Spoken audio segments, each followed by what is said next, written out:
Nurettin Basut'u destekle.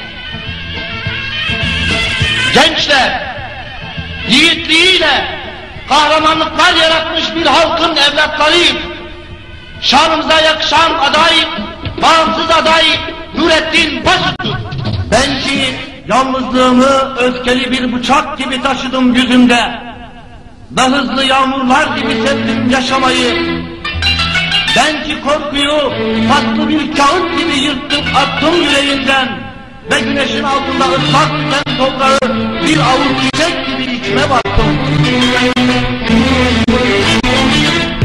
Geliyor halkımın yurtsever güçleri, demokrat güçler, sosyalistler, devrimciler, halkımın bağımsız sesini haykırmak için geliyor. Korkaklar koruldu ölüm kaçarken, özgürlüğümü bir türkü gibi saldım havalara ve yalnızlığımı öfkeli bir bıçak gibi taşsam da yüzümde değişmedim alnımı okşayan yaz rüzgarını onların altın dolu yüzlerine.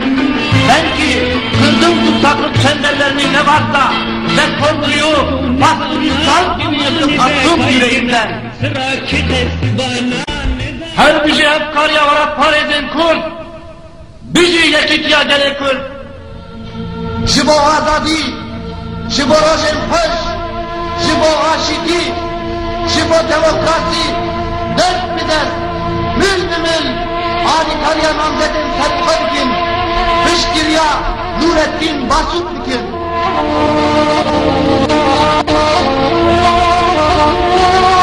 Gıdotuna eskurdum, hem sermilenme varin dilan, ne visay kurdun, ne karyasından hem kurdun, ne nâflaten celladında hem kurdun, ne bakun emhene, ne başur emhene, ne roşular, ne roş ağa, ne her deli emhene, hem kurdun, münzer basladın, hem kurdun münzer basladın, hem canlıdane, münzer basladın, münzer basladın,